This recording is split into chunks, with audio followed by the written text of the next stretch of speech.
I love the paradoxes of the full moons and summer, the ones in June, July, and August, because they are very paradoxic in nature. In one part, they are very expansive, and it wants to know, to travel, to investigate, to learn new things, to contact things, to live. It wants to live. It's exciting to enjoy the sun and the waters and the open air and the parties and so on and so forth.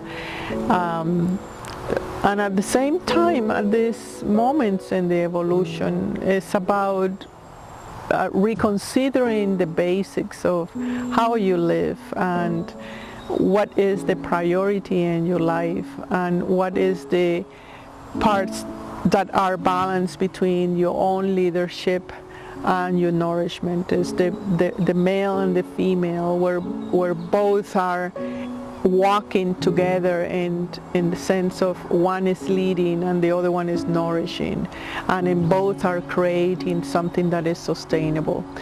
And this times is all about balance and reconsidering the basics, what it does work for you to have a balanced life.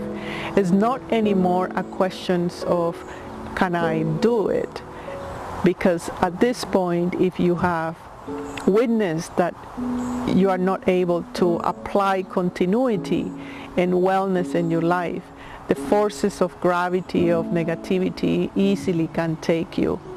But if you are already in a steady flow of self-empowerment and a steady nourishment of balance, you are able then to go and review the basics that are from different perspective, the basics of what it works for me next, what is next, what it worked last year is not working right now. They have to be a process of learning and a new process of opening, a new perspective and a questioning of what is important for you.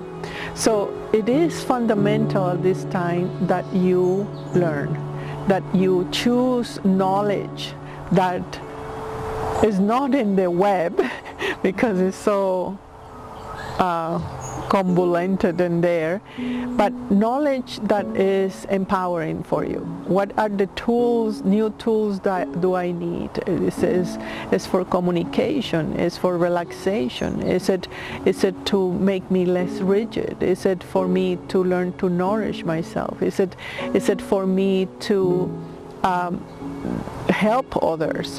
Whatever is your path, go deeper into knowledge, go deeper into the self, which is the whole source of knowledge. You are a bank of memories that has all the knowledge in the universe. If you are able to sit and go within and meditate and contemplate and not to be so engaged and entangled into the impermanence, you're able to tap into a knowledge you can never imagine how delight and full and mysterious and powerful is. So it's a moment of opening your brain a little bit. It's the moment that say, okay, all that I know is not important in this moment. What else I need to learn? What can I learn? And just that question, you are presenting the intention to hear you. You are presenting the possibility of bringing yourself into a knowledge that is useful and practical and creative and sustainable.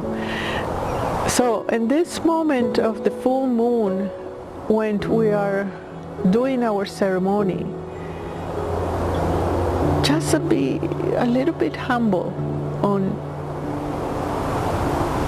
as a student of life, a little bit humble about the rigidity of your opinions and yes I know, just bow yourself, to your heart, and say, all I know is because of my experiences. It's the only knowing valuable. And what is next for me to learn? With that intention, you're opening the gate to experiences that will teach you in both as supporting synchronicities and as challenges, as opportunities for you to know something you didn't know before. So this full moon is a beautiful moon where it nourishes you and at the same time is asking you to guide yourself based on what you could know and based on the humbleness that you are able to know more than you need in the moment when you need it, relevant to where you are, just because you're humble enough, you're innocent enough, and you're open enough to listen to your heart.